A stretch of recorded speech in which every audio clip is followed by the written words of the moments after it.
Bon, eh bien, il est 15h02. Je vous propose qu'on démarre doucement. Et puis, les participants devraient nous rejoindre au fur et à mesure. Mais il y a déjà 22 personnes connectées. Je vois que ça continue de monter. Et pour information, il y a 70 inscrits. Donc, autre information utile, cette conférence en ligne est enregistrée, mais normalement, vous avez une petite voix qui vous l'a annoncé. Voilà, et elle pourra être rediffusée ensuite par la suite. Mais tout d'abord, voilà, pour démarrer, vous dire bonjour, bienvenue. Moi, je suis Chloé Séché, je suis chargée de mission au RTES, donc le réseau des collectivités territoriales français pour une économie solidaire. C'est un réseau qui a une vingtaine d'années, qui fête ses 20 ans cette année, qui rassemble 180 collectivités territoriales françaises de tout niveau qui développe des politiques de soutien à l'économie sociale et solidaire. On organise cette conférence en ligne en partenariat avec l'ANCT, l'Agence nationale pour la cohésion des territoires. Et cet échange sur l'approche québécoise de la revitalisation urbaine s'inscrit dans le cadre des travaux menés par le RTES sur l'entrée économie sociale et solidaire et politique de la ville, travaux que le RTS mène depuis maintenant plusieurs années, même voilà, une petite dizaine d'années, et qui cherche à la fois à qualifier le rôle et la place que jouent les structures de l'économie sociale et solidaire dans les quartiers prioritaires de la politique de la ville, et d'identifier les freins que ces structures rencontrent et les leviers d'action dont disposent notamment les collectivités territoriales pour favoriser leur développement, en particulier dans ces quartiers, et pour favoriser un développement local durable sur ces quartiers de la politique de la ville. J'aurai l'occasion de partager durant ce webinaire les travaux, enfin, notamment la dernière publication qui partage, qui fait part des travaux, des derniers travaux menés par le RTS sur ce sujet, avec un ensemble d'initiatives qui ont été suivies, et puis un ensemble de témoignages. Voilà, je le mettrai ensuite dans le chat. L'idée de ce webinaire, elle nous a été soufflée par Emmanuel Rousset et Frédéric Frenard, qui interviendront tout à l'heure et que j'aurai l'occasion de présenter un peu plus tout à l'heure, mais qui sont voilà, deux personnes qui travaillent sur la politique de la ville et l'économie sociale et solidaire en France, même si voilà, à des endroits, à des places différentes, et qui connaissent bien, voire aiment beaucoup, j'ai envie de dire, mais ils diront peut-être mieux que moi, le Québec, notamment parce qu'ils ont eu l'occasion d'y aller à l'occasion de voyages apprenants, et qui voilà, trouvent que cette approche québécoise de la revitalisation urbaine intégrée est très inspirante, et qu'elle pourrait vraiment voilà, qu'elle pourrait largement inspirer la manière dont on envisage la politique publique de la politique de la ville en France, mais voilà, peut-être l'envisager un peu différemment.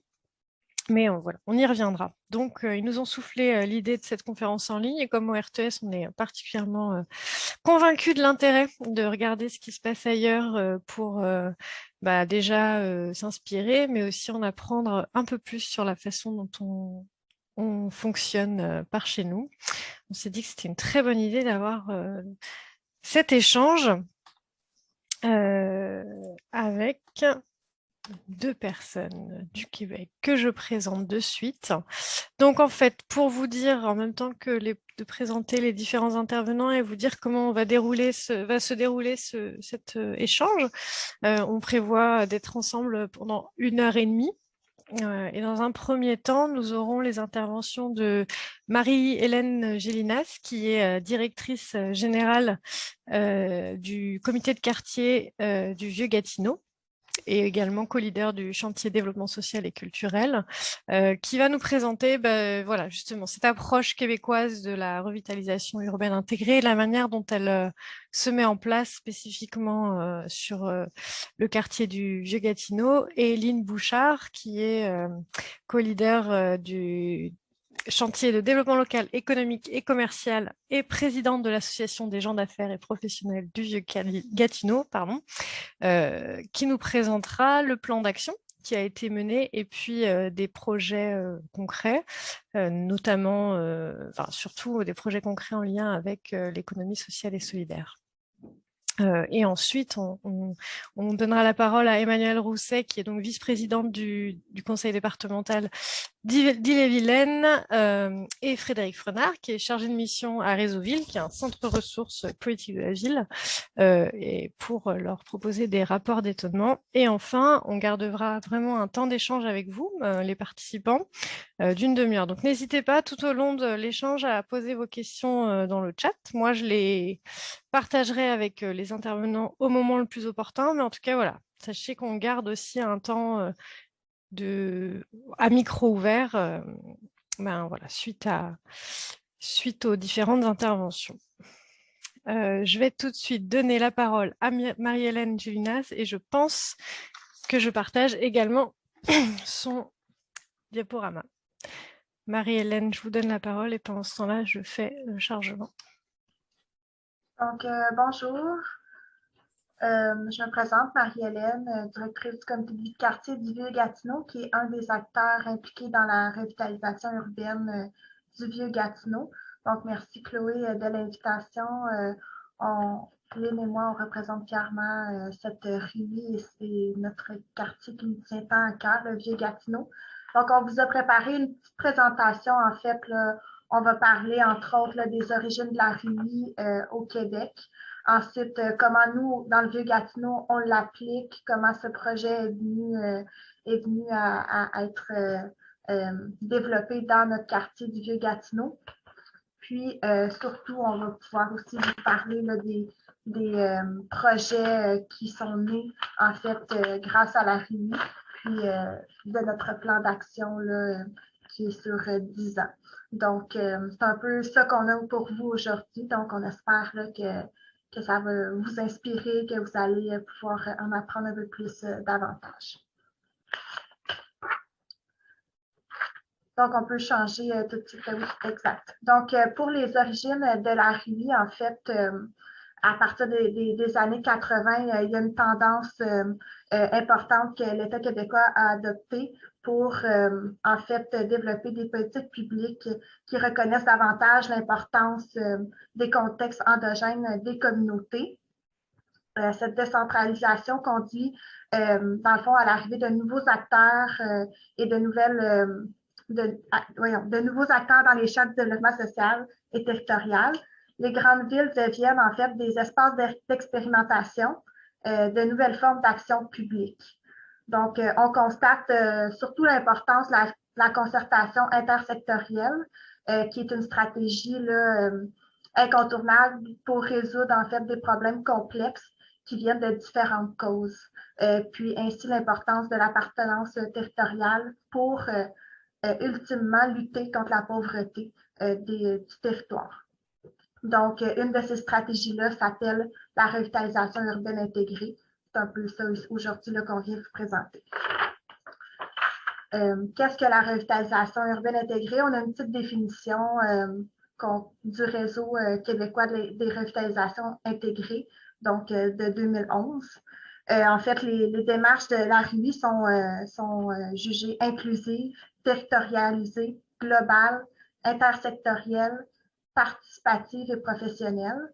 Donc, elles se concrétisent en fait par des projets globaux de développement sur un territoire déterminé. Donc, nous, en fait, notre territoire déterminé, c'est le Vieux-Gatineau. On va pouvoir un peu vous montrer tantôt là, où est le Vieux-Gatineau par rapport au Grand Gatineau.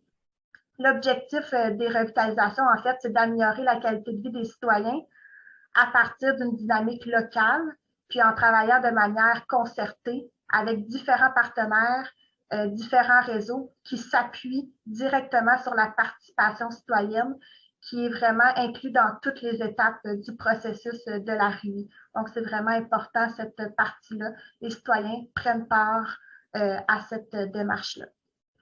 En 2007, là, on compte à peu près une quinzaine de RUI au Québec, dont le Vieux-Gatineau, en fait, qui est un projet pilote.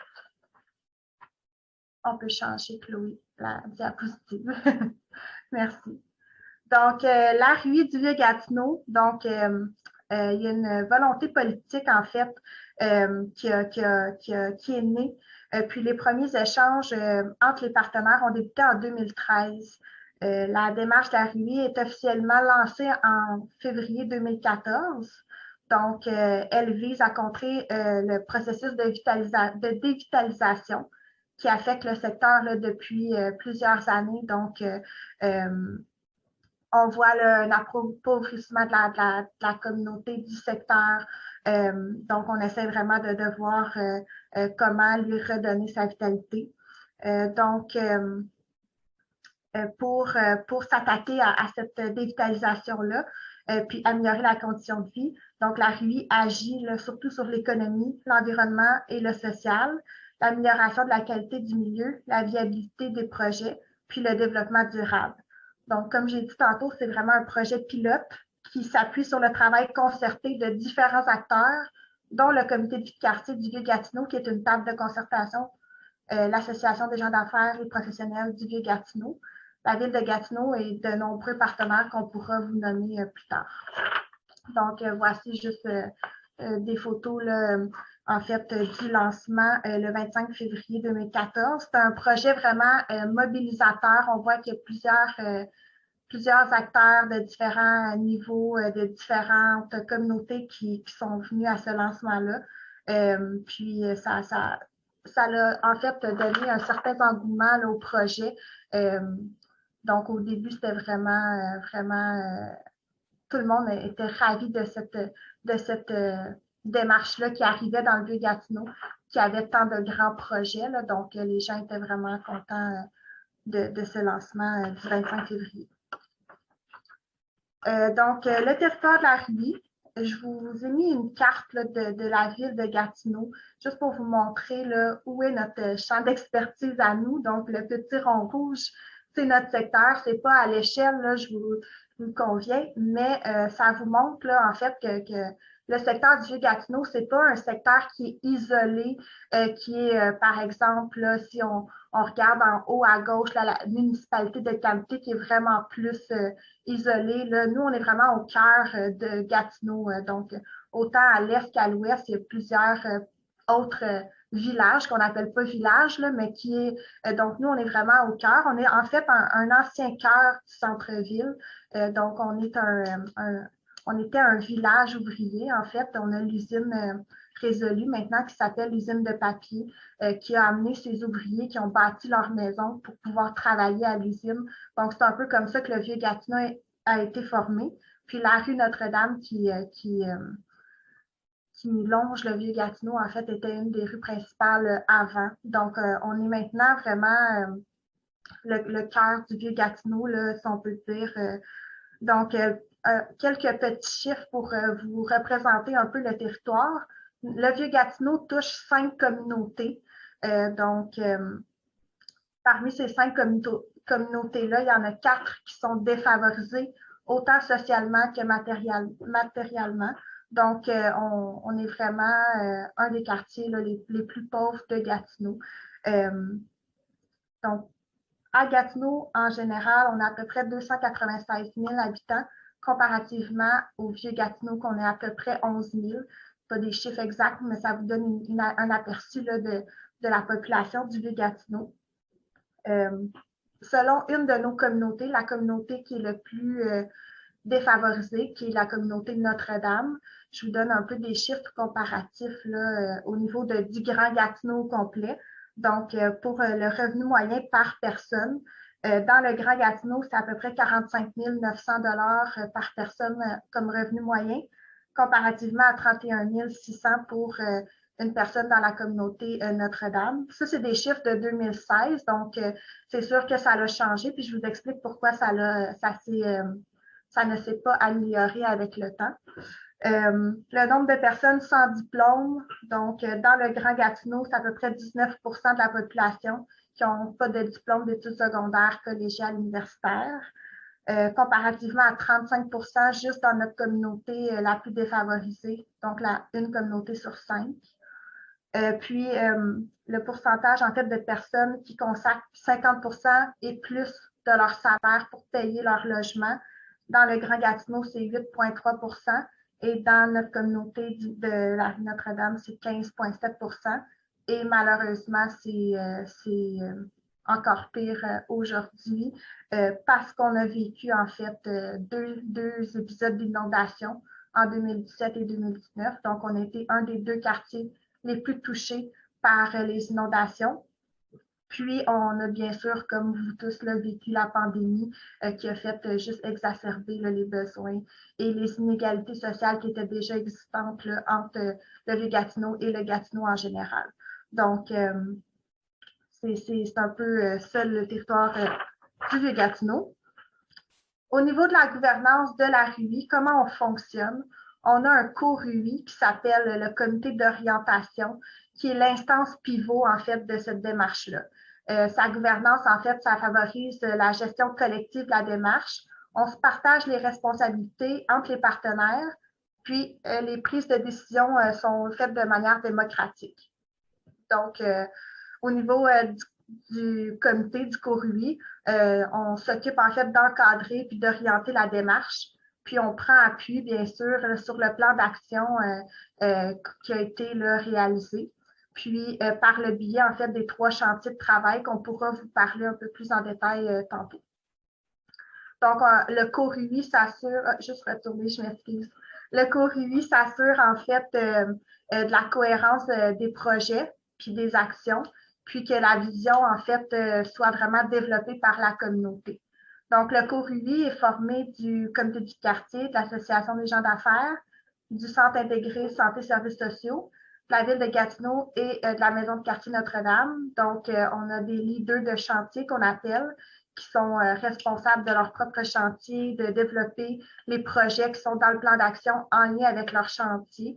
Puis Lynn pourra vous en parler plus tard de ces chantiers-là. Donc, on peut changer. La démarche, en fait, pour et par la communauté, c'est comme ça qu'on l'explique. Ça veut tout dire, le pour et le par.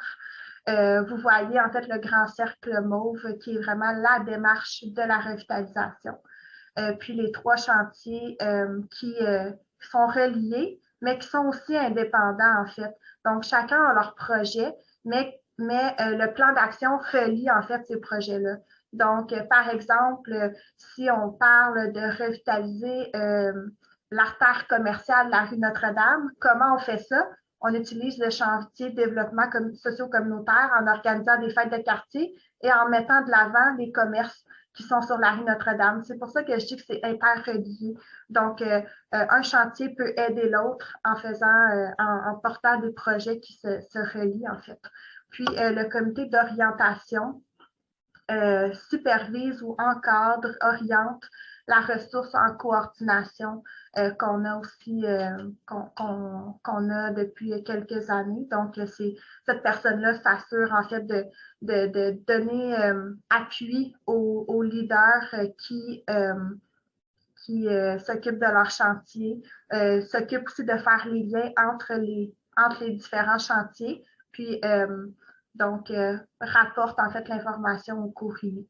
Donc, c'est un peu comme ça qu'on fonctionne. Dans chacun des chantiers, bien sûr, il y a des citoyens qui siègent. Il y a des citoyens qui siègent à tous les chantiers. Il y en a qui siègent juste à 1, juste à 2. C'est comme ils veulent. On a des partenaires aussi, des commerçants, des bailleurs de fonds qui siègent aussi sur ces chantiers-là. Puis c'est vraiment des comités de travail. Donc, ce n'est pas des comités décisionnels, des comités de travail pour réaliser le plan d'action. On peut changer, Chloé. Merci. Au niveau des communications, comment on fonctionne avec la RUI? On a quelques outils de communication, dont le premier qui est un dictionnaire des acronymes. Donc, on s'est rendu compte avec les années que pendant les rencontres, il y avait souvent des citoyens qui ne se sentaient pas vraiment à leur place à la RUI ou pendant les rencontres parce qu'ils ne comprenaient pas nécessairement tous les acronymes. Donc, juste par exemple, l'AGAP, qui est l'Association des gens d'affaires et professionnels du Vieux-Gatineau, et le CVQ, qui est le comité du quartier du Vieux-Gatineau. Donc, les gens, on s'est rendu compte qu'on parlait souvent en acronyme sans vouloir mélanger les gens, mais juste par habitude. Donc, ça mettait une barrière sociale, une barrière de participation pour régler ce problème-là, ou du moins pour avoir le plus de gens possible, le plus d'expertise possible à nos rencontres. On a créé un dictionnaire des acronymes. Je vous ai mis deux définitions qui ont été écrites là, par des citoyens. Donc, ce dictionnaire-là englobe plusieurs définitions. Puis, qu'est-ce qui est intéressant avec ce dictionnaire-là, c'est qu'il peut être mis à jour autant de fois qu'on le veut. En fait, il y a des nouveaux termes qui peuvent apparaître, il y en a qui peuvent être enlevés, il y en a qui peuvent être modifiés aussi. Donc, on a l'inclusion sociale qui a 3 définitions par 3 citoyens différents. Puis, on a la participation citoyenne aussi qui est expliquée de manière plus simple. Donc, aussi pendant les rencontres en lien avec le dictionnaire des acronymes, les gens qui utilisent un acronyme, par exemple, si moi je parle du CVQ, je dois absolument dire le comité de vie de quartier. Donc, je ne peux pas juste dire CVQ et continuer avec ma phrase. Je dois expliquer c'est quoi pour essayer justement d'être le plus clair possible. Puis, les interventions aussi sont, si les citoyens ou les partenaires ne comprennent pas quelque chose, lèvent la main et ont tout de suite le droit de parole. On n'a pas besoin d'attendre la fin de l'intervention de la personne pour qu'il y ait moins de manquements possibles là, au niveau de la compréhension. Donc, si moi, je ne comprends pas quelque chose, je lève ma main, je pose tout de suite la question. La personne qui parle arrête de parler, explique son propos tout de suite, puis continue avec son idée. Donc, c'est des méthodes de mobilisation citoyenne qu'on a trouvées qui est fort intéressante puis qui fonctionne super bien. On a aussi, bien sûr, une infolette mensuelle. Donc, on a une centaine de personnes qui reçoivent l'infolette à chaque mois. Dans cette infolette-là, on met de l'information sur la RIMI, on met de l'information sur les partenaires, sur les chantiers qui s'en viennent. Donc, c'est des infolettes un peu différentes à chaque fois.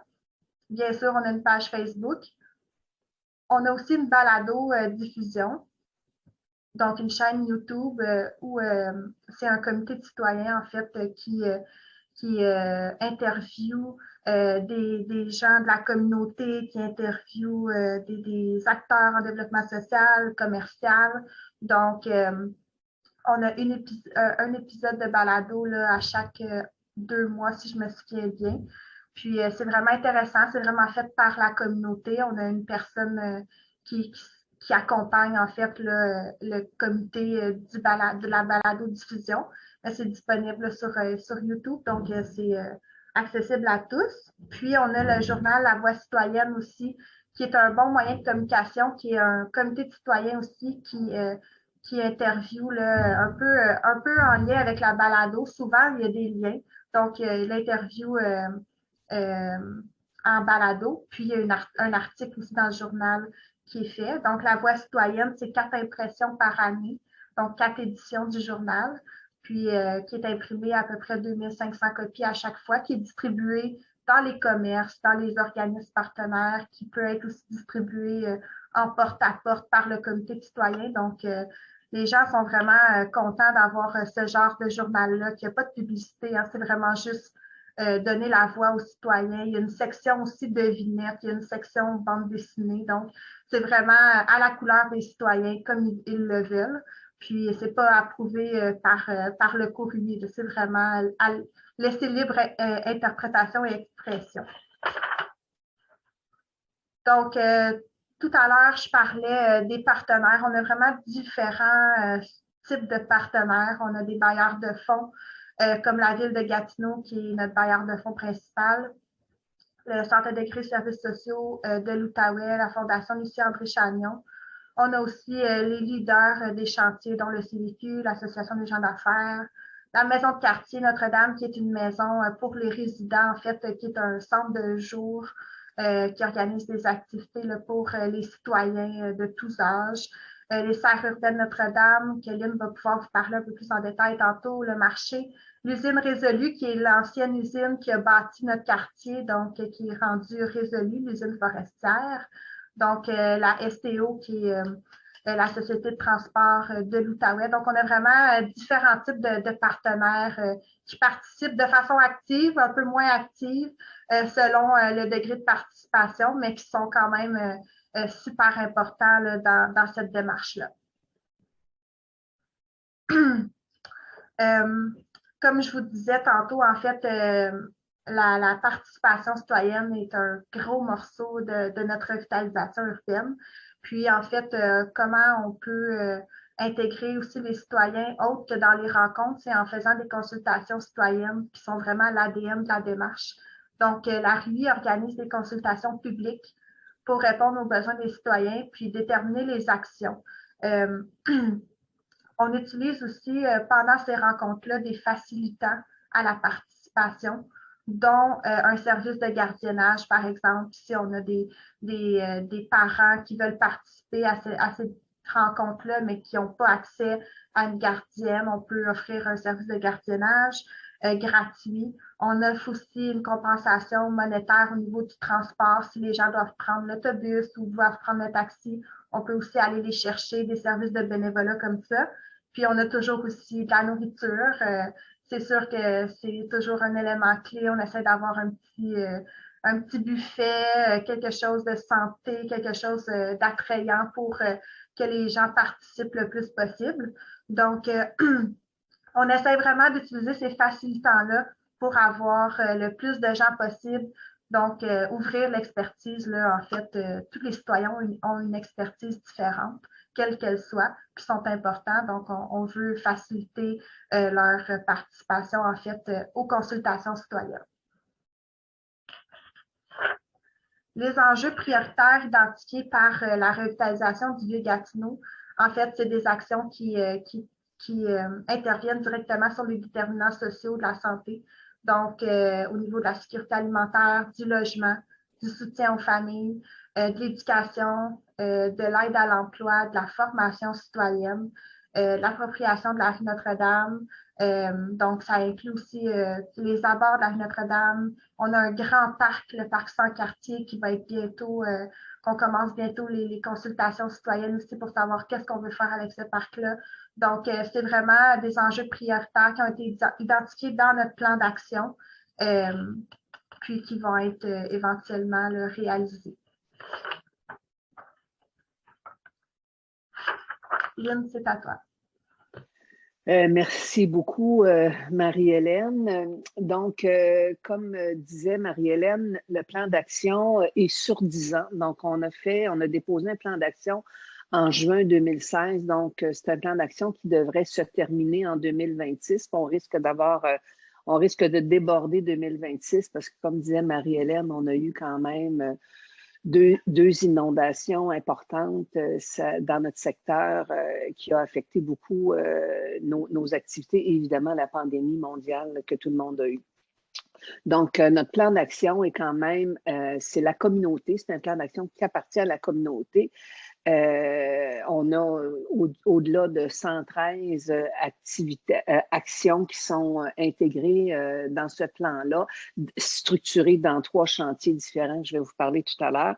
Et aussi, quand la ville, parce que c'est la ville qui a quand même initié ce projet-là comme projet pilote, donc il y avait initié ça, ils ont embauché une firme pour faire ça, mais ils n'avaient comme pas pensé plus tard à mettre des argents. Donc, ils ont quand même réussi en fin de piste à mettre un peu d'argent sur la table. Là, maintenant, c'est un petit peu mieux structuré au niveau financier, mais pour nous permettre de commencer certains projets que je vais vous parler au fil de la présentation.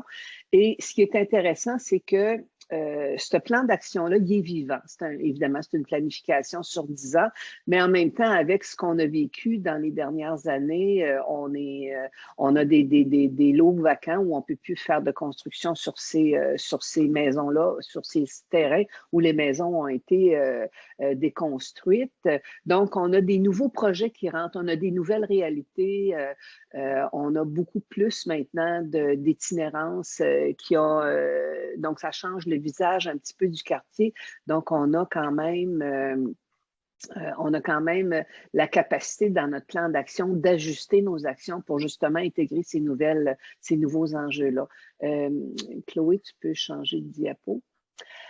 Donc, les 3 chantiers, la structure des 3 chantiers permet vraiment de mieux structurer puis de concerter les leaders. Donc, évidemment, le développement social et culturel, on va voir toute la question de l'habitation. On a des très, très gros enjeux ici dans la ville de Gatineau. On a une grande, grande pénurie de logements et principalement des logements accessibles et abordables. C'est un gros, gros, gros enjeu difficile. Le mode de vie, on est dans un quartier, comme Marie-Hélène vous l'a dit, très dévitalisé. Donc, on a vraiment besoin de travailler sur les modes de vie, d'avoir un milieu de vie sécuritaire et agréable à vivre. Donc, on travaille dans les chantiers, notamment à mettre du beau dans le quartier. Vous allez voir tout à l'heure, on va présenter des choses là-dessus. Donc, la vie communautaire. L'environnement, on travaille sur les rues d'ambiance. On va vous montrer une vidéo à ce sujet-là. On veut travailler, on a plusieurs places publiques. On essaye de trouver des éléments pour embellir le quartier, puis je vais vous montrer certains exemples. Puis au niveau du développement économique et local, où moi je suis co-leader, évidemment, on travaille beaucoup on travaille beaucoup au niveau de l'économie sociale. Donc, c'est vraiment à ces niveaux-là, on essaye de mettre notre rue principale, qui est la rue Notre-Dame, la petite rue commerciale qu'on a dans le quartier. On veut y développer un pôle agroalimentaire, étant donné que le projet phare de la revitalisation urbaine, c'est les serres urbaines Notre-Dame. Donc, on essaye de faire comme une grappe commerciale autour de ce projet-là. Donc, on peut changer. Donc, aussi dans la gouvernance, il y a les 3 chantiers et ce qu'on appelle l'inter-chantier. Donc, c'est vraiment la mise en commun. On fait ça 2 fois par année. C'est un lieu où on échange, où aussi on peut consulter la population.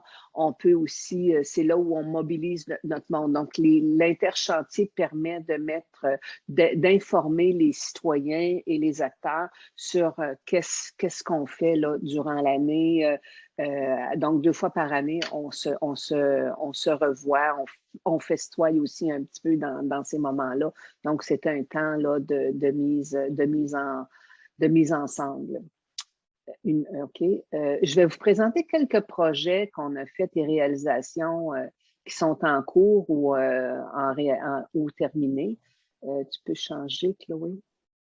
OK. Donc, le marché Notre-Dame, la rue Notre-Dame, c'est vraiment le cœur commercial de notre vitalisation.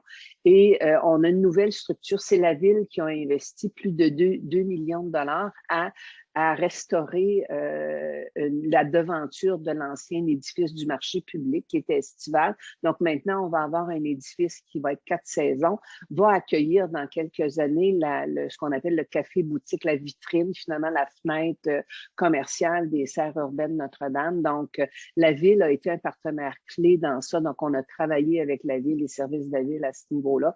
Donc, l'édifice sur maquette ressemble à ça. La prochaine diapositive, je pense, va vous montrer l'évolution comme cet été.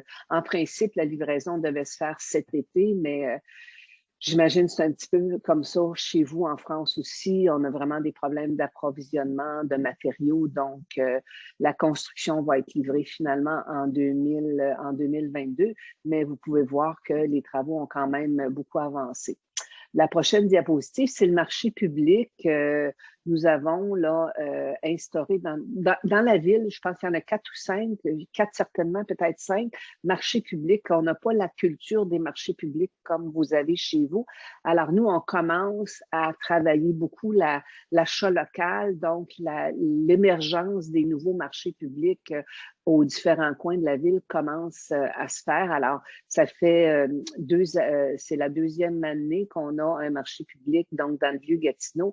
Ce marché-là, là, pour l'instant, il est dans un parc du souvenir à l'entrée là, du quartier, mais il va se déménager éventuellement à côté de l'édifice que je viens de vous montrer tout à l'heure, du marché public, qui est vraiment notre lieu de rencontre. C'est vraiment notre cœur, le cœur de notre petit centre de villageois. Alors, ça, c'est le marché public. On a eu aussi des argents pour faire de l'aménagement, ce qu'on appelle, nous, de la rue d'ambiance, qui est la rue Notre-Dame, pour être en mesure d'être capable de créer des espaces de vie intéressants. Donc, on a injecté à peu près 50 000 pour... C'était éphémère, c'est quand même un aménagement éphémère en attendant qu'il y ait les grosses réfections de la ville qui se fera, là, qu'on va vous montrer tout à l'heure, qui va se faire à compter de l'an prochain. Mais ça, c'était les plans. Je vais vous montrer la prochaine diapositive. C'est la réalité maintenant. Ça ressemble à ça maintenant, l'espace éphémère qui était terminé. Donc, un espace où on est avec propulsion scène, qui est une petite salle de diffusion où on a des spectacles là, les fins de semaine, pratiquement 3 saisons, parce que c'est un édifice qui n'est pas hivernisé. Alors, la prochaine disquette. Le réaménagement des lots vacants, comme on vous a dit, vous voyez à droite, c'est les lots qui sont maintenant vides, qui sont vacants, où nous ne pouvons plus construire du tout d'édifices ou de n'importe quelle structure permanente. Donc, on doit travailler à voir qu'est-ce qu'on va faire avec ces terrains-là. Donc, il y a eu des organisations, il y a eu des rencontres qui nous ont permis de déterminer qu'est-ce qu'on va faire avec ça. Donc, il y a des jardins, il y a des placotoires qu'on a fait. On a fait des babillards aussi communautaires. On a quand même 28 terrains là, avec lequel on doit s'occuper. Puis, on travaille avec une organisation qui est le Credo, qui est le conseil régional en développement durable et environnemental. Donc, on travaille avec eux pour essayer d'identifier quels sont les projets qu'on pourrait faire. Donc, on est dans ces processus-là actuellement. Prochaine diapo. Donc, une des choses qu'on a fait, c'est le jardin, ce qu'on appelle le jardin de Madame Lafleur. Donc, c'était une dame qui habitait sur ce terrain-là avec un beau jardin. Donc, on a retravaillé avec la communauté pour refaire le jardin de Madame Lafleur, pour reverdir un des terrains. C'est le premier terrain sur lequel on a trouvé. Et on a fait des activités avec la population en ce sens-là. Prochaine diapo. Ah oui, aussi, on a deux rues commerciales. La deuxième rue commerciale, c'est ce qu'on appelle la rue Main, c'est notre rue principale. Donc, on a fait un projet d'embellissement, mais tu sais, avec la ville, on doit travailler sur les emprises publiques qui n'existent pas vraiment. Donc, on a fait ça, c'est une petite placette qu'on appelle. Donc, on a mis une voile avec, et plus, là, c'est un peu, on est au printemps, là, vous voyez, donc les arbres n'ont pas encore de feuilles, là, mais on a mis partout sur la rue des bacs de bois comme ça où on a planté des arbres parce qu'on n'est pas capable de planter des arbres ailleurs sur la rue étant donné qu'on n'a pas, c'est juste du béton comme on dit. Alors, on a tenté d'embellir, on tente d'embellir la rue avec ce genre de place-là. Puis je vais vous montrer autre chose aussi, la prochaine. Le prochain, donc on fait des circuits touristiques et ça, c'est une des œuvres qu'on a fait sur au niveau des circuits. Il y a 3 circuits. Il y en a un patrimonial, il y en a un patrimonial historique, il y en a un d'œuvres d'art et il y en a un récréo-touristique. Comme ça, c'est le circuit artistique où on a fait une œuvre d'art qui est un mobilier urbain qui nous permet, c'est un vélorama, on appelle ça le vélorama, ce qui nous permet d'héberger et de sécuriser les vélos communautaires qu'on prête là, gratuitement à la communauté. Donc, c'est une œuvre qui a été faite par un artiste ici de la région. Ça, c'est une des œuvres. Je vais vous en présenter une autre. Ça, c'est l'œuvre qui s'appelle Vie de quartier.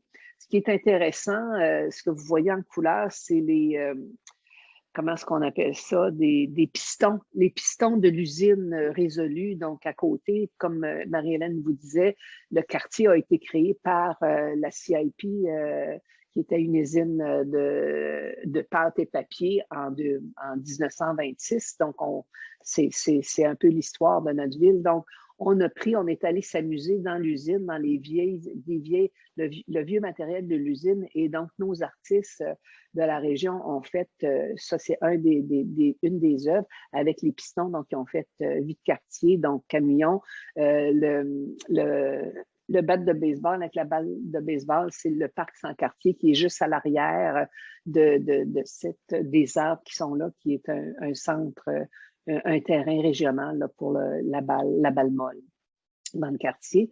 L'autre œuvre qu'on a finalisée, ça s'appelle de forêt en rivière, un pont qui raconte là, un peu notre histoire entre la forêt et la rivière. Donc, ça, c'est un viaduc qui a été éliminé par des artistes. Encore du matériel qui a été qui a été ramassé avec l'usine Résolue. Donc, c'est tout du matériel qui a été recyclé. Donc, c'est de l'art recyclé qui est éliminé. Donc, là-dessus, on a travaillé avec la STO, qui est le transport en commun, la société de transport en commun ici en Outaouais, à Gatineau. On a travaillé avec la Résolue, la ville, etc. Donc, c'est une œuvre qui a été mise en place là, cette année. Prochaine vidéo. Il y a aussi notre circuit, on a dans notre quartier, on a des constructions qui ont été faites en 1926 avec l'usine qui a créé l'ancienne ville du Vieux-Gatineau, là, qu'on appelle le Gatineau-Metz à l'époque. Alors, on a fait, il va y avoir des panneaux, c'est à peu près 14 panneaux où on va relater l'historique et le patrimoine de notre quartier. Donc, les panneaux ressemblent un peu à ce que vous voyez là. Puis en arrière, vous voyez les petites maisons qui sont de ce site-là patrimonial de la ville. C'est un site reconnu par la ville.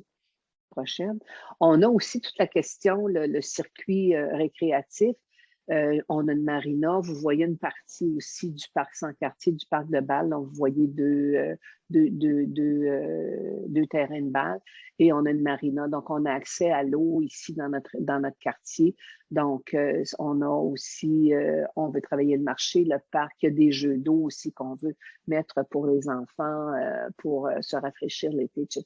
Donc, il y a toute la question des infrastructures existence et aussi à exploiter, entre guillemets, là, pour améliorer la vie du quartier. Prochaine. Les serres urbaines Notre-Dame, mais ça, c'est un peu le projet phare de la revitalisation urbaine. C'est un projet en économie sociale.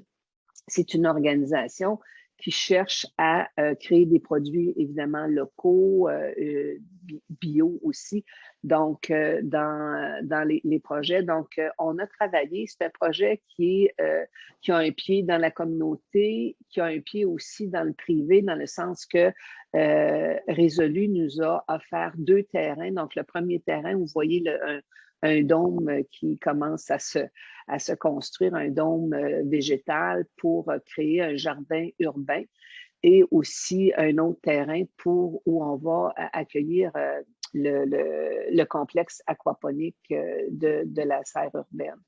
Il y a aussi la ville, comme tout à l'heure, on disait, la ville va nous offrir le marché. Tu peux continuer, Chloé, l'édifice du marché où on recevra, ça sera le café. Donc ça, c'est la ville qui construit ça pour les serres urbaines. Alors, vous voyez, il y a comme une collaboration entre la ville, le privé et l'usine qui nous a donné 2 terrains, quand même près de 2 millions de dollars, l'usine aussi, donc et la communauté qui fait le reste du travail. Tu peux poursuivre, Chloé.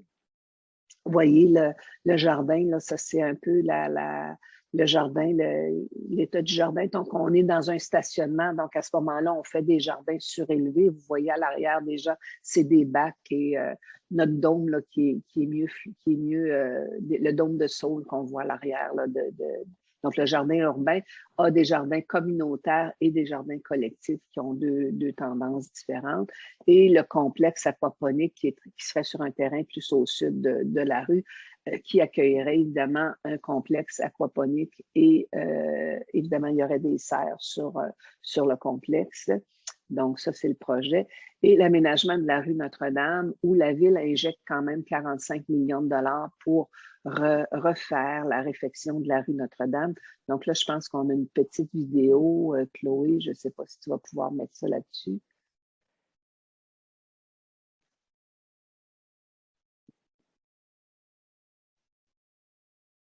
Je ne suis pas certaine. Si tu vas directement sur YouTube. Vous voyez pas là le partage d'écran? Non, on voit encore la diapo. Non, on ne le voit pas. Alors, mince, car moi, c'est lancé. Oui, mais il faudrait que tu changes ton partage d'écran, Chloé. Oui, excusez-moi, je fais ça de suite.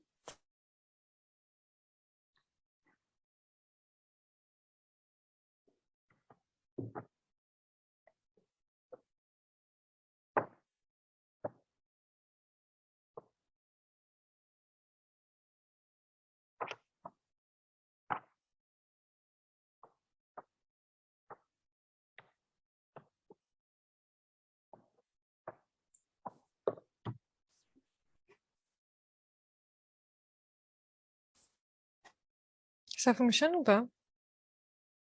Avec le son? Évidemment. Alors. On n'a pas de son.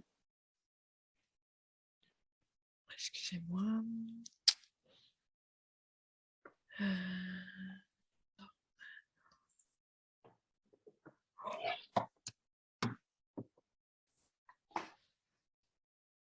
Sinon, tu mettras le lien dans le compte rendu, moins dans les notes peut-être, ou dans le chat, comme ça permettra à chacun d'aller voir de son côté, pour laisser quand même un peu de temps à l'échange après. Ouais, je suis désolée, mais je pense qu'on va faire comme ça. Du coup, Lynn, peut-être vous vouliez quand même dire un mot. Ben, c'est ça, vous allez voir finalement, peut-être que vous ne pourrez pas avoir de comparatif au niveau de à quoi ressemblait la rue, mais vous voyez, essayez d'imaginer une rue très dévitalisée et là, vous allez voir finalement le paysage urbain qui va vraiment changer. Et aussi, la ville a pris une nouvelle directive de faire ce qu'on appelle des rues conviviales, donc d'avoir moins de voitures, beaucoup plus d'espace pour la marche, la bicyclette, donc la bimodale, d'avoir beaucoup de modalités là, et de verdure aussi dans les rues. Alors, il y a un changement de paradigme qui s'est fait là, au fil du temps. Donc, vous verrez là, la différence, mais vous pouvez aller voir Google Earth pour voir à quoi ça ressemble aujourd'hui. Je le partagerai en tout cas. Et j'ai bien vu la suggestion de Monsieur Brun, mais effectivement, je le partagerai plutôt après pour qu'on puisse échanger. Merci beaucoup à Lynn et à Marie-Hélène pour votre partage. Alors, ce que je vous propose, c'est tout de suite, parce que c'est vrai que le temps file, tout de suite donner la parole à Emmanuel Rousset.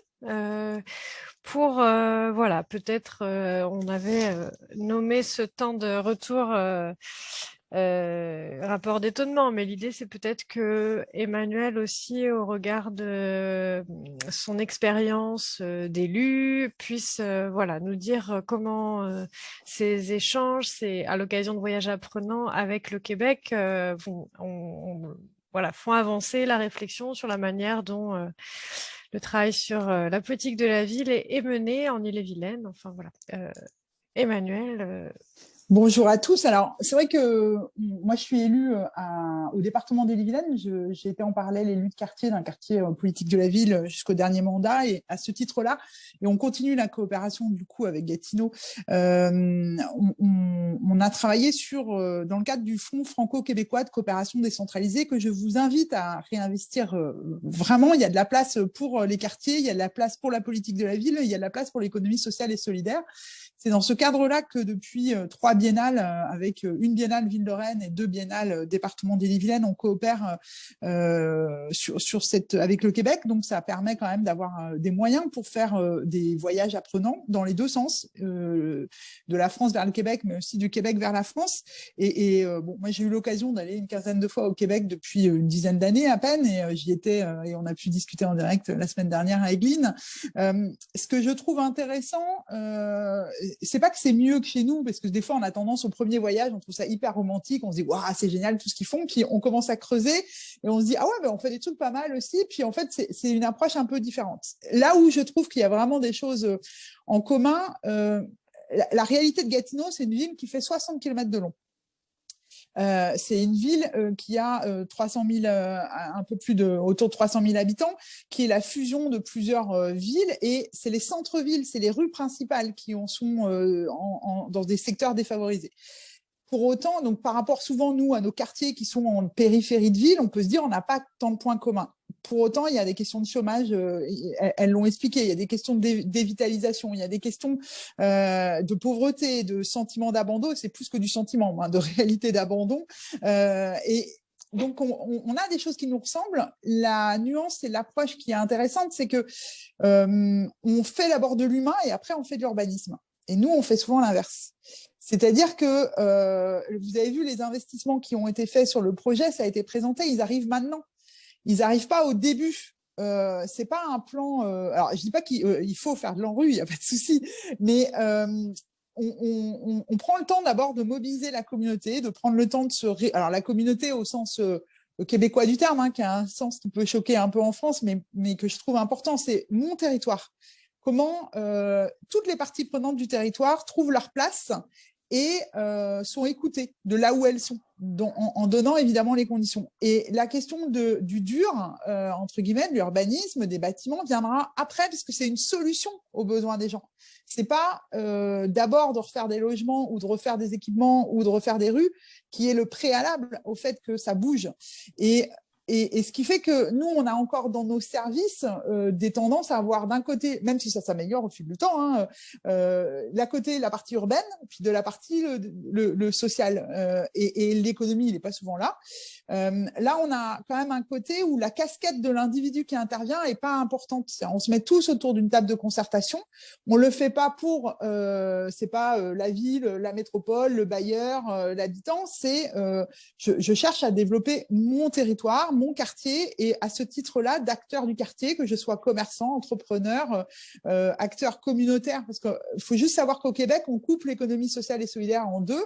Il y a ce qui est du communautaire qui n'est pas considéré comme de l'économie sociale, même s'il y a des ponts aujourd'hui et que les structures travaillent vraiment le lien entre communautaire et économie sociale. Et donc, c'est comme si nous, la partie associative du travail social un peu était pas dans l'économie sociale et solidaire. Et l'économie sociale au Québec, qui correspond à la même chose que l'économie sociale et solidaire chez nous, comprend la question à un moment d'autofinancement. Donc la question à un moment de vendre des services, des biens, des prestations, même si c'est tout petit, mais donc il y a cette question économique, elle est une réalité. Et je trouve que ce qui est quand même intéressant chez eux, et que nous, on essaye d'importer, mais qui est quand même un long changement de culture, c'est le fait d'agir en mettant d'abord sa place d'acteur avant de mettre sa casquette institutionnelle. Et donc, c'est pas le département, ou c'est pas la ville, ou c'est pas le bailleur, ou c'est pas l'entreprise, c'est qui doit intervenir, c'est le comité. Ça passe par peut-être un peu les conseils citoyens chez nous, mais ils n'ont pas beaucoup de poids quand même, nos conseils citoyens, par rapport à nos projets de politique de la ville. Donc cette question-là, elle est importante, c'est-à-dire de dire pourquoi on agit. On n'agit pas pour son institution, on agit pour le quartier, on agit pour le développement local dans son quartier. Moi, je trouve qu'en France, on a quand même oublié la question souvent du local dans le développement social local, ou développement social urbain. On a encore une dichotomie un petit peu entre les projets dits sociaux et les projets d'urbanisme et les projets économiques. Ça avance, c'est pareil. Et depuis quelques années, on voit des améliorations, et les nouveaux contrats de ville ont permis vraiment d'évoluer.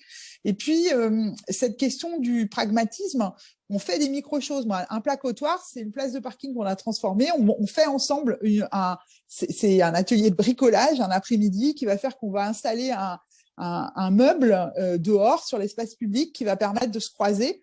Le bois peut être donné par l'entrepreneur du coin, voilà, mais ça peut être aussi financé par l'un ou l'autre. Et cette question de faire ensemble des choses simples qui permettent de se connaître, de dépasser les représentations sur les uns et les autres, avant ensuite de réaménager une rue complète, voilà, ça permet de se faire confiance, de sortir des fois de sa zone de confort, de travailler ensemble pour faire. Donc et puis tranquillement, des projets plus ambitieux vont mûrir, et vont mûrir aussi avec les difficultés qu'on connaît aussi chez nous. Moi, les serres urbaines Notre-Dame, ça fait des années que c'est porté, voilà, il y a eu les inondations à Gatineau, il y a eu le Covid, il y a eu l'augmentation du prix des matériaux qui peut jusqu'à remettre en cause le projet.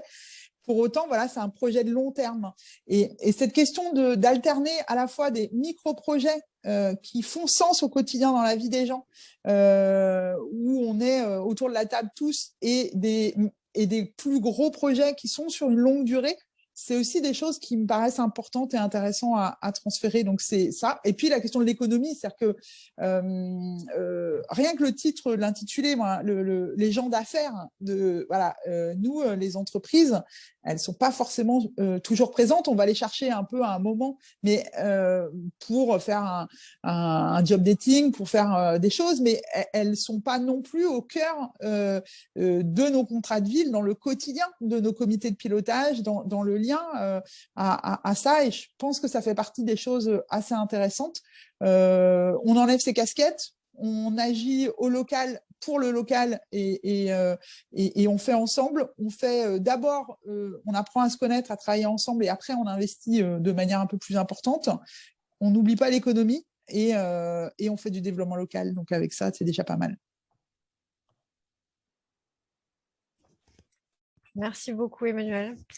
Eh bien, avant d'ouvrir les micros, deuxième rapport d'étonnement qu'on a proposé de confier à Frédéric Frenard, donc, qui est chargé de mission à Réseauville. Il pourra peut-être nous dire quelques mots de ce qu'est un centre ressources politiques de la ville. Frédéric. Merci Chloé. Effectivement, les centres ressources politiques de la ville sont des associations en région qui ont pour mission en fait d'apporter des ressources techniques aux collectivités, aux associations qui travaillent sur les quartiers prioritaires, les quartiers politiques de la ville.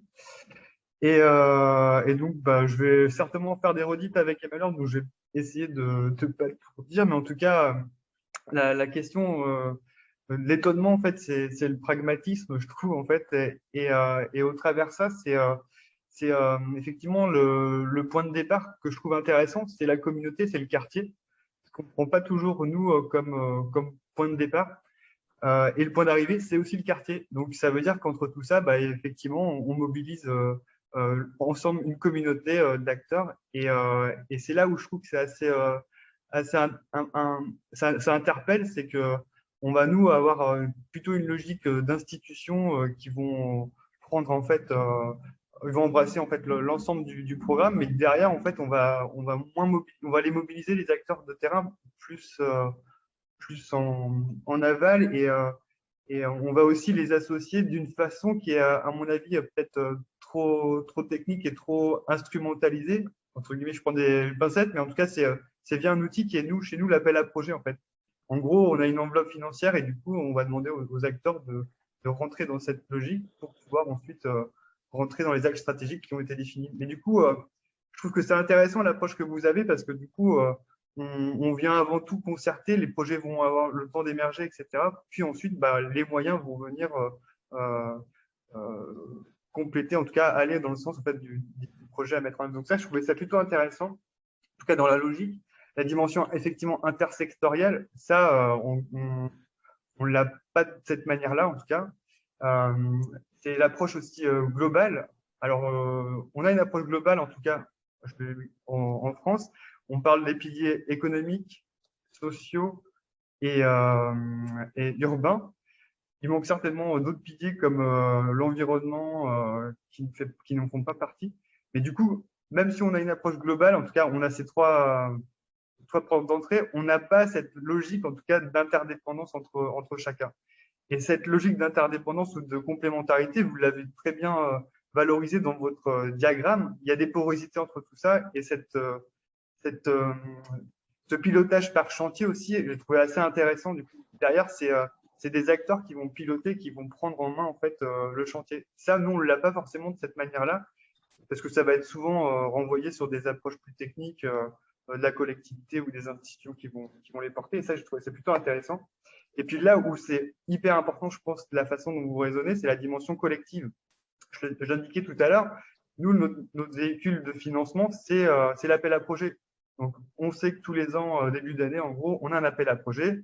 Donc, c'est le moment où on ouvre les vannes et du coup, chacun va pouvoir y aller de son propre projet. Sauf que là, effectivement, avec le travail de concertation que vous avez mis en place et que votre visée, elle est d'abord organiser plutôt un changement structurel, et ben, du coup, ça va permettre en tout cas d'accompagner un projet plus collectif, plus structurant. Et ça, je trouve que ça, c'est un truc que nous, on pourrait aussi regarder dans nos maquettes, dans nos façons de faire qui pourrait être intéressant. La place des citoyens, Emmanuel en a parlé, on a mis en place des instances qui sont des conseils citoyens qui ont été un petit peu inspirés en fait des tables de quartier qui ont été aussi imaginées au Québec, mais qui fonctionnent pas de la même manière, peut-être trop institutionnelles, peut-être trop déconnectées en fait du reste en fait de notre mécanique, etc. Et quoi qu'il en soit, c'est des choses sur lesquelles on peut aussi s'appuyer, parce que c'est des choses qui peuvent évoluer, et je trouve qu'il y a des fondements intéressants. Mais la mécanique, elle n'est pas suffisante, elle est trop cloisonnée, peu organisée de façon globale. Je ne veux pas être trop long, quoi, du coup, mais voilà, c'était un peu ça, mon rapport d'étonnement. Et puis, bah, effectivement, le constat qui est tout à fait partagé, c'est la dimension du développement local. Le développement local en France, au Québec, c'est à peu près les mêmes, ça a émergé à peu près aux mêmes périodes, du coup. Chacun a vécu son parcours, ses histoires, etc. Mais on sent bien que nous, en tout cas, en France, on a besoin de revenir sur ce pilier-là. C'est un des fondements en fait, de la politique de la ville dans les années 40. On parlait de développement social urbain, donc on marchait sur deux pieds, en gros. Ça a été un peu perdu. On a beaucoup institutionnalisé les démarches, beaucoup de techno, d'institutions, et en fait, on a perdu en fait ce sens métier et ce sens de l'approche du terrain. Et là, vous démontrez qu'en fait, alors du coup, nous, on a un contrat de ville qui englobe l'ensemble d'un territoire. Donc, vous imaginez un contrat de ville, c'est le contrat cadre qui englobe Gatineau. Mais là, vous montrez qu'on peut faire du très précis, du très, je vais pas dire du chirurgical, c'est pas tellement ça le terme, mais en tout cas, on peut aller sur une échelle de quartier avec une organisation qui peut être cohérente, englobante et partenariale. Et ça, en tout cas, c'est des choses sur lesquelles, moi, en tout cas, j'aimerais qu'on puisse revenir, en tout cas, en France, sur nos quartiers, quoi. Pour nous, c'est une belle fenêtre de tir. On arrive sur des échéances importantes, en tout cas, en termes de politique publique. Et je pense qu'il y a des choses à pousser dans ce sens-là, en tout cas, Emmanuel, à mon avis, quoi, en tout cas. Donc voilà, en tout cas, mon rapport d'étonnement. Et j'ai plein d'autres questions à vous poser. En tout cas, si on a quelques temps, je serais ravi d'en échanger. Moi, je me permets juste pour donner un peu 2 minutes de pub, mais pour ceux qui veulent aller plus loin, il y a un super bouquin, super simple à lire et agréable, qui s'appelle 30 ans d'économie sociale au Québec, qui a été écrit par Nancy Nittman, qui est l'ancienne directrice générale du chantier de l'économie sociale, mais qui part d'un quartier de Montréal en revitalisation, et comment ça explique vraiment cette question de la liaison entre le développement local, le développement communautaire, la question du mouvement d'économie sociale, comment c'est né, et moi, j'ai trouvé que ça nous ramenait vraiment à nos questions de politique de la ville et comment faire revenir un peu aux sources, parce que c'est des choses qui ont été faites et qui sont parfois, qui continuent à être faites très bien à certaines échelles, mais qui collectivement, des fois, s'oublient dans une certaine institutionnalisation. Donc, 30 ans d'économie sociale au Québec, ça se dit facilement, c'est agréable, on doit le trouver en France. Voilà. C'est trop drôle, Emmanuel, parce que du coup, regarde, j'ai apporté un bouquin, je ne sais pas si tu connais, Angus, du Grand Capital à l'économie sociale, et ça se passe aussi à Montréal, sur les anciens champs Angus. Et j'adore, en tout cas, je vous le conseille. Bon, c'était l'instant pub, je vous le passerai si vous voulez. Merci beaucoup pour vos conseils lecture. Eh bien voilà, l'idée c'était vraiment de garder un temps d'échange. Donc en plus on est voilà une petite trentaine, donc c'est bien. Surtout n'hésitez pas si vous souhaitez soit poser des questions aux intervenants, soit partager votre propre rapport d'étonnement ou votre propre expérience. Surtout, n'hésitez pas. L'idée, c'était vraiment qu'on ait un temps pour cela. Je vois pas de main levée, je vois un micro ouvert, celui de Monsieur Baptiste Busson, mais alors je ne sais pas si c'est une erreur. Alors, je voilà, suis désolé, donc mais je je suis à Marseille, hein, je peux. D'abord, c'est un grand plaisir de vous retrouver là et de vous écouter, parce que nous, on est 30 ou 40 ans en retard sur la collaboration, oui, sur la collaboration des citoyens et sur le travail des citoyens, sur la végétalisation, enfin bref, il y a un très gros travail à faire. Ma question, c'est une question personnelle, hein, vous n'aurez pas forcément la réponse, c'est comment nous, sur une ville de plus d'1 million d'habitants, on peut mettre en place de telles choses.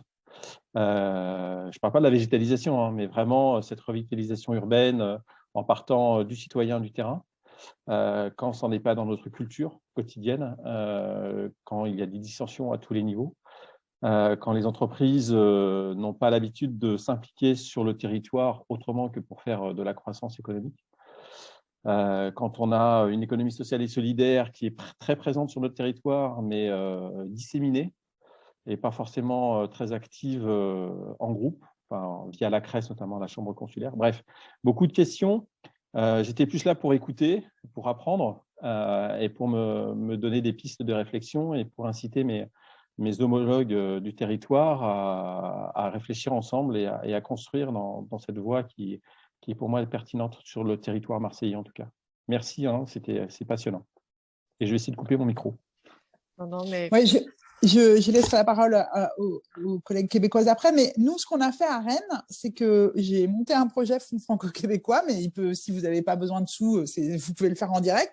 Et on est parti ensemble avec un habitant d'un quartier, avec une chargée de mission de terrain vraiment qui était sur la question entrepreneuriale, avec un acteur de l'économie sociale, moi en tant qu'élu, un directeur de quartier. Et on a passé une semaine à partager le même appart. On a été voir des initiatives en commun. Et j'ai transféré quelques feuilles à Chloé qui les mettra sur le site du RTES ou les enverra. Et on a fait un peu un rapport voilà, de ce qu'on aurait envie de voir à Rennes. Et au fur et à mesure du temps, on importe parce qu'on a vu ensemble des choses qui nous ont interpellés parce qu'on n'avait pas les mêmes cultures, on n'avait pas. Il y avait une banquière, il y avait et le fait de vivre pendant une semaine, d'aller visiter des choses, c'est pas tant ce qu'on a visité là-bas que aussi, mais le fait ça nous a obligés de sortir de nos lignes un peu et d'entendre ce que l'habitant avait à dire, d'entendre ce que le pro de quartier avait à dire et ça a vraiment changé. On a gagné, je pense qu'on a gagné 2-3 ans de coopération pour ensuite construire des projets qui avaient à l'échelle micro-territoriale. C'est-à-dire que moi, j'ai pas cherché à mobiliser toute la ville. J'ai là où j'avais la légitimité des luttes de quartier, donc mon quartier, et on sent que ça a fait bouger des lignes parce que quand l'un parlait de la place des bénévoles dans un projet, par exemple, l'autre visualisait ce que ça voulait dire et donc on a, je trouve, gagné beaucoup de temps comme ça. Mais c'est juste une idée. Merci, pertinente, que je vais retenir. Je peux peut-être contextualiser aussi. Je suis un peu d'accord avec Emmanuel. Faut prendre ça quartier par quartier parce que sinon, c'est gros Marseille. Je ne peux pas voir comment vous pouvez faire ça à la grandeur de la ville. Mais nous, la particularité chez nous, c'est que l'Association des gens d'affaires a un mandat avec la ville et financé à la mission par la ville pour faire un développement local, commercial, de travailler ce qu'on appelle, nous, des rues d'ambiance. Donc, nous, on a 2 petites rues commerciales dans notre quartier. Donc, on a vraiment un mandat par la ville de développer le territoire au niveau de l'économie. Faut aussi contextualiser que Gatineau est la première ville au Québec. Le Québec est le premier État dans le Canada qui a une politique d'économie sociale et le Québec est le premier État, c'est ça, et la ville de Gatineau est la première ville qui a une politique aussi de l'économie sociale. Donc, il y a quand même cette notion-là et nous, on a au prorata de la population, on est la ville ou la région de l'Outaouais, la grande région de l'Outaouais, est celle qui a le plus d'entreprises d'économie sociale au prorata si on compare à d'autres régions du Québec. Donc, on a quand même un avantage parce qu'il faut savoir ici que la région, nous avons 5 grandes fonctions publiques. On est la seule région au pays à avoir ça parce qu'on a le fédéral, on a 2 provinces parce qu'on est frontalier et on a 2 municipalités, 2 grandes municipalités. L'autre côté, Ottawa, ça a plus d'1 million de population. Donc, on a quand même une économie, nous, qui est beaucoup basée sur l'économie du savoir. Fait que ça, c'est le contexte, je dirais, environnemental. Donc, la ville paye l'Association des gens d'affaires pour travailler, paye pas beaucoup, mais paye quand même à la mission pour travailler le développement économique local. La ville et le CIS, qu'on appelle, qui est le Centre d'intégration des santé et services sociaux, qui vient c'est régional, ça gère les services sociaux dans les régions, finance le CVQ, le Comité de vie quartier, pour développer le territoire du Vieux-Gatineau également avec sa mission, mais au niveau social. Donc, c'est 2 organisations qui ont le développement social, le développement du territoire, mais avec 2 lorgnettes différentes. Donc, évidemment, nous, on part avec une base communautaire de ça. Donc, on a vraiment ces instances qui sont reconnues parce que le gouvernement du Québec aussi reconnaît les organismes communautaires. Donc, on a quand même des organismes très terrains qui travaillent avec nous. Et on a évidemment des personnes qui viennent des institutions qui travaillent avec nous, mais sont ici avec nous au même titre que nous. C'est sûr que notre quartier est totalement différent des autres quartiers qui ont des associations de gens d'affaires. Ça ne fonctionne pas de la même façon. Historiquement, nous, on avait l'habitude, probablement à cause des personnes qui étaient à la tête des organisations, mais aussi probablement à cause du tissu social dans lequel on vit, qui est une organisation, qui est un quartier dévitalisé. Donc, peut-être à cause de ce contexte-là, on a toujours eu l'habitude de travailler ensemble. La rue a permis de peut-être mieux cimenter ça et d'avoir une certaine reconnaissance encore plus développée auprès des institutions. C'est sûr qu'en France, c'est plus institutionnalisé que nous. Nous, je trouvais ça intéressant ce que M. Frémard disait, c'est que nous, effectivement, nous, on part de la base et après ça, on travaille les projets plus ou moins à court et à long terme et on trouve du financement. Là, c'est toujours un peu la quête de la source de financement, mais c'est un petit peu comme ça qu'on fonctionne. Donc, c'est beaucoup plus ancré dans le milieu. C'est très ancré dans le milieu. Merci. Il y a une demande de parole d'Elga Mondésir, qui est responsable de l'ONPV. Mais peut-être, Elga, je vous laisse allumer votre micro et présenter l'ONPV, si vous pouvez. Branchez votre micro.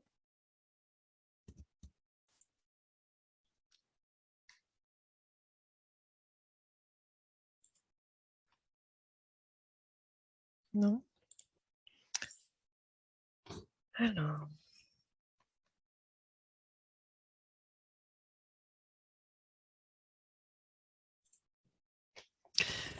Bon, eh bien, écoute, Frédéric, je te donne la parole et puis j'essaie de voir pendant ce temps avec Elga comment allumer son micro. Je voulais poser une question à Aline et du coup Marie-Hélène. Vous avez parlé tout à l'heure que le RUI, c'était une politique publique. Je voulais savoir de quel niveau elle était, en fait, au niveau fédéral. Et du coup, je voulais savoir s'il y avait un cadre commun entre tous les RUI et est-ce qu'il y avait aussi des moyens qui étaient alloués, en fait, à destination en fait du local pour l'animation, la coordination ou les projets en fait que vous avez présentés.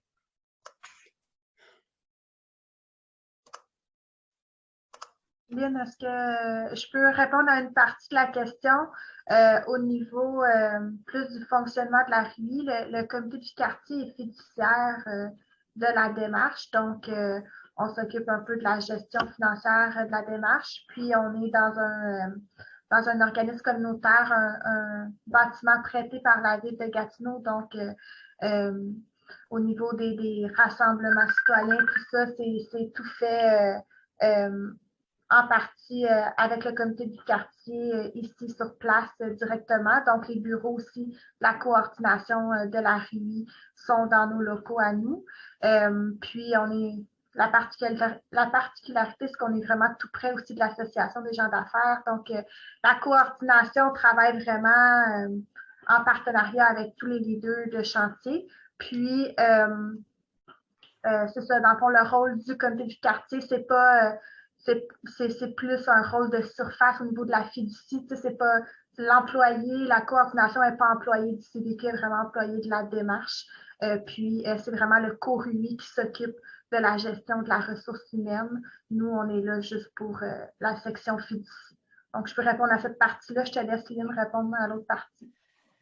Ce que je répondrais, c'est qu'à ma connaissance, il n'y a pas de politique nationale concernant les revitalisations urbaines intégrées. Comme nous, la Ville en a fait un projet pilote. Au départ, elle avait injecté de l'argent pour une firme de consultants qui a travaillé la consultation, qui nous a amené finalement en bout de piste au plan d'action. Donc ça a duré à peu près 2 ans. La Ville avait pensé à ça, mais n'avait pas pensé à l'après. C'était un apprentissage. Donc, une fois que le plan a été déposé, on a dit, bon, ben, on fait quoi maintenant? Il y a 10 ans de projets avec ça, plus de centaines de projets. Alors, qu'est-ce qu'on fait avec ça? Donc là, la Ville a réajusté, a été capable d'injecter à un moment donné 275 000 $. Donc, c'est la Ville qui est responsable de la coordination et donne des argents pour aider à la coordination de la rue, ce que Marie-Hélène dit, là, les ressources qui sont injectées. Tout ce qui est des projets, les serres urbaines, la Ville donne, oui, par accident ou parce qu'on squatte leur édifice, ils ont rénové l'édifice, mais c'est chaque porteur de projet qui trouve son financement. Donc, il n'y a pas, c'est un petit peu pas contraire à vous, mais très différent de votre part. On n'a pas d'appel de proposition, nous, en début d'année, qui nous dit, bon, ben là, la manne est ouverte, le cash est là, venez chercher des projets pour toutes les revitalisations qui existent ou les 15 qui existent au Québec. Ça ne fonctionne pas comme ça. Chaque municipalité va donner des supports ou des argents pour supporter la coordination. Puis il y en a qui ont de 1 jusqu'à 5 employés. Ça dépend de la façon que ça fonctionne. Nous, on est très, excusez-moi l'expression anglaise, grassroots, on est très terrain. Donc, on est beaucoup plus dans les porteurs de dossiers. Il y a des places comme à Montréal, ils ont 4-5 employés qui vont, eux, développer les projets. Nous, on ne fonctionne pas comme ça. C'est vraiment une prise en charge par les porteurs de dossiers directement au niveau local. Donc, chaque porteurs de dossiers, leaders de chantier vont travailler à trouver le financement, que ce soit au niveau local, national ou au niveau fédéral. Donc, ça dépend à ce niveau-là. Donc, à ce que je sache, il n'y a pas de politique globale là-dessus, mais il y a un réseau un réseau informel qui commence à se créer avec les 15 différentes initiatives qui existent au Québec. C'est ce que je ne sais pas si Marie-Hélène a autre chose à ajouter, mais ça serait à peu près ce que je vous dirais. En complément, à une époque, il y avait des CEDEC, des corporations de développement économique communautaire, donc qui englobaient moins les approches urbaines que les sujets économiques. Est-ce que chez vous, il y avait aussi des CEDEC ou des CLD peut-être? Ben, les CLD n'existent plus, ont été éliminés par un ancien gouvernement. Là, maintenant, c'est les villes ont le mandat du développement économique. Donc, nous, ici, on appelle ça ID Gatineau, Innovation Gatineau.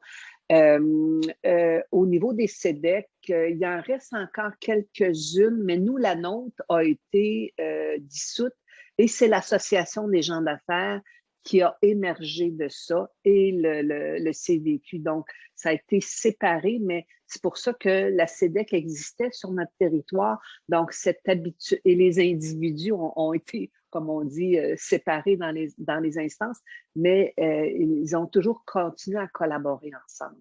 C'est la petite histoire que j'en connais, là. Donc, il existe encore quelques CEDEC, mais presque plus au Québec. Merci beaucoup. Alors, normalement, Elga Mondésir a maintenant son micro ouvert. Oui, bonjour à tous et à toutes.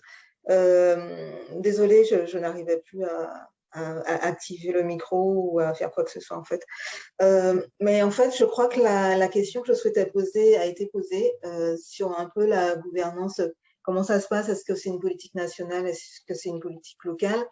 Parce que j'avais entendu qu'il y avait 15 quartiers de revitalisation urbaine intégrée.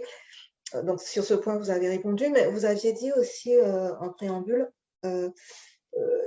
qu'il y avait eu une politique qui avait été initiée depuis les années 80, si j'ai bien compris, ou j'ai mal compris. Et donc, est-ce que vous évoquiez une politique publique au niveau local, ou est-ce que c'était toujours au niveau local, ou est-ce qu'il y avait aussi, il y a eu à un moment donné une impulsion au niveau national?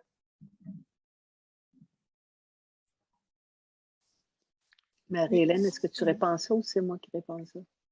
Je vais te laisser répondre.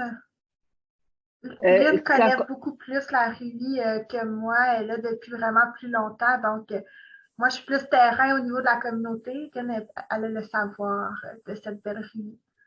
Il n'y a pas de politique. Quand on parle de 1980, c'est le début des revitalisations intégrées au Québec, mais il n'y a pas de politique comme telle. Quand j'ai parlé de politique, c'est vraiment la politique de l'économie sociale. C'est le seul État au Canada, au Québec, où on a une politique d'économie sociale. Et Gatineau est la première ville au Québec à avoir une politique d'économie sociale, donc de favoriser l'achat, de favoriser l'économie sociale. Donc, c'est comme deux éléments. Mais les rues ont commencé dans les années 80 dans les quartiers défavorisés de Montréal. C'est là que ça a commencé. Mais on en a 15, mais c'est tout le temps dans des quartiers de grandes villes ou dans des villages en entier. C'est comme ça fonctionne. J'espère que je réponds à votre question. Oui, tout à fait. C'est bon, c'est clair pour moi maintenant.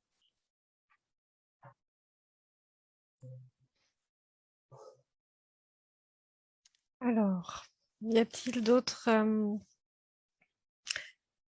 partages d'expériences, de témoignages, de questions?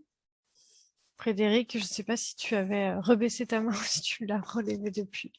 Je vais juste reposer une question. Oui. Du coup, est-ce que vous êtes les différents RUI du réseau, ils partagent un socle de valeurs communes et je suppose des modes de faire identiques?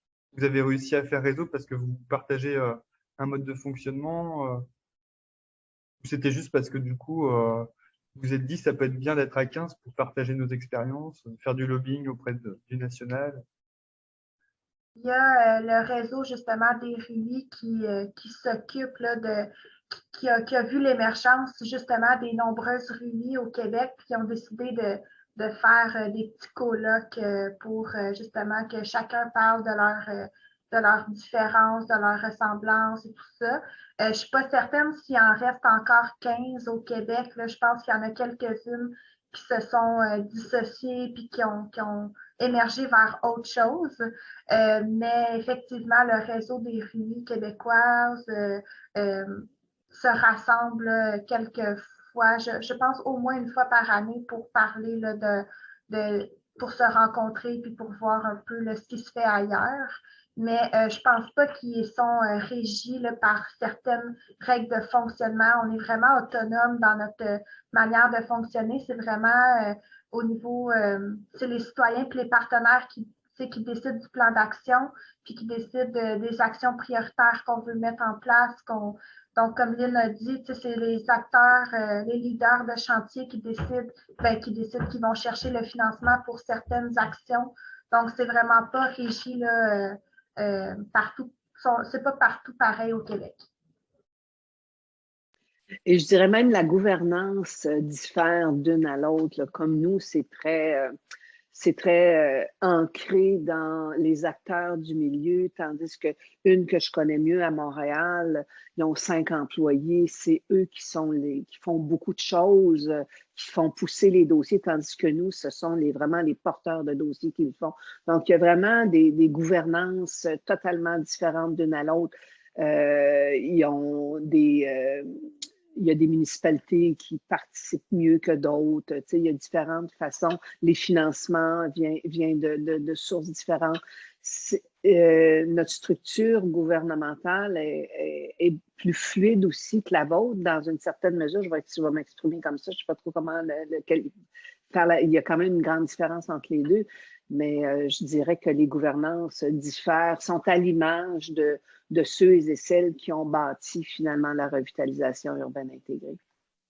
Pour en avoir vu deux, celle de Longueuil et celle de Gatineau, il y a le même esprit qui est de dire on fait avec des parties prenantes. Ça part quand même de tables de concertation ou de volonté de partir du terrain.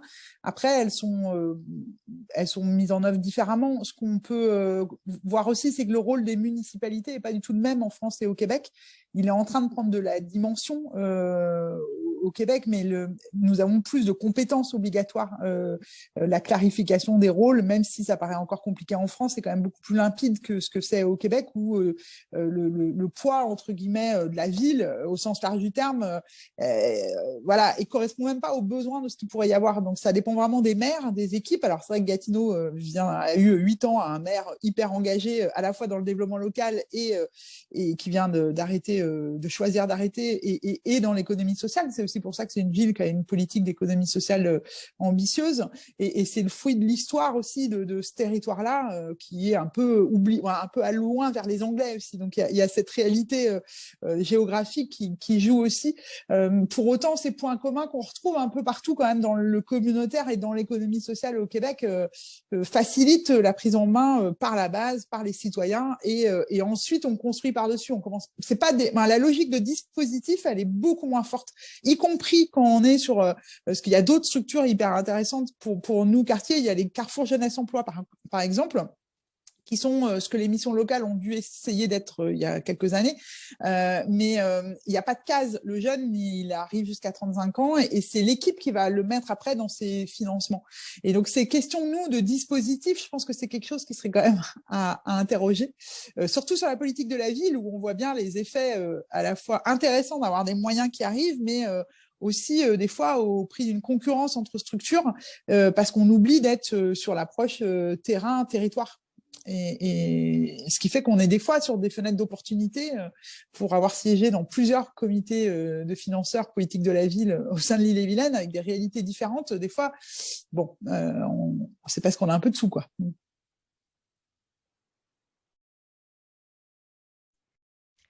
Monsieur Luçon, vous avez cette fois allumé votre caméra. Était-ce une façon de... Non, d'accord. Excusez-moi à chaque fois. Je vous interpelle. On approche de toute façon de la fin de cet échange. Alors bon, peut-être c'est pas une question simple d'y répondre, mais je voulais demander à Emmanuel Rousset et peut-être à Frédéric Frenard qui... Voilà, en tout cas, Emmanuel, tu as expliqué qu'avec ces voyages apprenants, vous avez vraiment essayé d'importer des modes de faire, des méthodos du Québec, et notamment la logique participative et d'ancrage territorial. Quels sont, même si tu en as évoqué quelques-uns, mais quels sont les freins, les principaux freins et les principaux, peut-être les principaux freins, mais ou alors leviers au choix rencontrés par rapport à cette évolution dans le cadre français de ces façons de travailler dans le cadre de la politique de la ville? Alors, c'est vrai que faire une vraie place pour l'économie sociale et solidaire dans le cadre de la politique de la ville, moi, ça me paraît quand même un bon levier. Parce que c'est quand même pas, même si ça évolue là aussi, mais de la part des acteurs comme de la part des collectivités, c'est pas si simple que ça dans les chocs culturels qu'on a à faire ensemble. Et on a des acteurs de l'ESS qui font des fois des projets intéressants, mais qui oublient de travailler soit dans les quartiers, soit et à l'inverse des collectivités qui se disent comment c'est l'associatif, la place du citoyen et la place de l'économie. Moi, je pense que c'est intéressant quand même de se dire pour moi, l'ESS, c'est vraiment le point, c'est l'outil au service de la revitalisation urbaine intégrée dans nos quartiers, puisque elle peut pas se faire délocaliser hors sol, elle peut pas se faire sans les personnes et sans l'ensemble des parties prenantes. Donc, et que la question de l'économie, elle est au cœur de la vie des quartiers. C'est pas que de l'amélioration du logement, c'est la question aussi d'avoir de l'emploi, d'avoir de la formation, d'avoir un sentiment d'identité, où on a l'impression d'être reconnu pour des compétences, des savoir-faire. Donc, c'est quand même des bons outils. Donc, continuons à travailler à ce qu'il y ait une vraie place pour l'ESS dans la politique de la ville. Ça s'améliore. C'est pas encore toujours totalement ça. Ça sera déjà un bon levier pour faire un peu différemment, puisque qui dit ESS dit curiosité vers aussi les acteurs de l'économie classique, et que c'est une manière pour faire du lien entre une approche soit purement sociale, soit purement aménagement, urbanisme, et cette approche territoriale. Merci, Frédéric, peut-être. Non, mais ouais, moi je trouve que c'est la dimension fédératrice qui doit être aussi soutenue, révélée, parce que ce qu'on a évoqué tout à l'heure sur les modes de faire, qui sont très individuels finalement, ça ne profite pas à l'ensemble du territoire quartier ou de la communauté, comme on l'appelle au Québec. Et je pense qu'on a encore beaucoup à travailler sur cet échelon. Alors, je fais du général, hein, parce que du coup, entre Rennes et puis d'autres, je vais pas citer d'autres collectivités, mais il y a beaucoup d'écarts en fait. Et ça tient vachement à la culture en fait de coopération aussi. Et donc, réussir à fédérer un ensemble d'acteurs, c'est pas si simple. Ça nécessite de prendre du temps, de se connaître, etc. Et je pense que ça, c'est un truc qu'on doit aussi cultiver au quotidien, quoi. Et ça passe par le faire, quoi, du coup. Et moi, ce que je retiens en tout cas de vos différentes interventions, c'est que le faire, ça passe par des micros aventures collectives, quoi. Et peut-être qu'on devrait aller là-dessus, quoi, du coup. En tout cas. Oui, puis juste en terminant, peut-être, juste vous dire, comme nous, quand on fait une fête de quartier, l'épicier du coin, il y a juste une épicerie, donc l'épicier du coin fournit la nourriture. L'Amicale des personnes handicapées qui a une cuisine commerciale, donc fait la nourriture, et c'est soit les Chevaliers de Colomb, le Club Optimiste qui va servir le repas, et tout est gratuit, puis on reçoit à 3 000 à 4 000 personnes. Là, des fois, là, il y a des fêtes, c'est 3 000 à 4 000 personnes. Alors, et la ville ferme les rues. Donc, la ville met des barrages. Donc, on a différents acteurs qui mettent la main à la pâte et fait qu'à un moment donné, notre quartier fait qu'on a une belle fête là, près de notre marché, là, qui est notre lieu de rencontre. Donc, on réussit à faire des grandes fêtes de quartier où il y a des gens qui viennent d'un peu partout de la ville venir chez nous parce que la bouffe est gratuite, il y a des activités, il y a des bazars, il y a toutes sortes de choses, la rue est fermée et on a beaucoup de plaisir ensemble. Donc, c'est un peu... Puis ça se passe juste dans notre quartier. Ça n'existe pas ailleurs, ça. Ça n'existe pas ailleurs dans la ville. C'est vraiment très particulier de notre quartier. Alors, c'est un peu à l'image les fêtes de quartier sont un petit peu à l'image de notre façon de travailler, je dirais. Puis les petits projets sont aussi importants que les gros projets à long terme parce que souvent, quand on s'implique en tant que citoyen dans un projet qui dure 10 ans, on peut perdre beaucoup de gens en cours de route parce que c'est décourageant, parce que ça avance pas assez vite, parce qu'on a des barrières et tout ça, on a des problèmes, des trucs comme ça, tandis que si on continue quand même à faire des micro-projets comme l'installation d'un placotoire, comme des fêtes de quartier, ça garde la mobilisation citoyenne et partenariale en vie, puis ça garde aussi l'essence de la rue, puis l'essence de pourquoi on fait tout ça, puis pourquoi aussi il y a des projets à long terme qui durent plus longtemps, mais à la fin, puis on l'a vu cet été, les travaux au marché Notre-Dame ont commencé, mais ça fait combien de temps qu'on parle du marché Notre-Dame? Moi, je me souviens, je viens du quartier, quand j'étais plus jeune, on me parlait que le marché Notre-Dame était pour être rénové, qu'il était pour avoir une nouvelle construction. Puis j'étais vraiment toute petite, là, puis là, OK, puis j'ai vécu avec ça, puis j'ai grandi avec ça, j'ai travaillé dans le quartier, puis on m'en parlait, puis on voyait pas des trucs avancés, mais cet été, l'engouement qu'il y a eu quand il y a eu la démolition du devant du marché, puis quand on a vu vraiment les gens travailler, là, les messieurs de la construction avec enlever la terre et tout ça, là, il y a eu vraiment un engouement de la communauté. Tout le monde allait voir le matin où en étaient rendus les travaux. Donc, on voit vraiment que même si le projet prend du temps, sa finalité va être vraiment incroyable pour le quartier, mais que de garder l'essence des petits projets est aussi important pour garder la mobilisation citoyenne. Merci, vraiment, merci beaucoup à vous quatre, Lynn Bouchard, Marie-Hélène Gélinas, Emmanuel Rousset, Frédéric Frenard, merci à tous. Alors, ce temps a été enregistré, je ferai un retour et je partagerai toutes les ressources qui ont été évoquées, y compris la vidéo qu'on a pu voir en direct, et je m'en excuse. Et puis voilà, je vous recevrai tous ces éléments-là. Merci beaucoup et bonne fin de journée, bonne journée. Merci à tous. Merci à tous. À bientôt. Au revoir, Chloé. Au revoir. Emmanuel, Lynn et Marie. Merci, bonne fin de journée. Au revoir.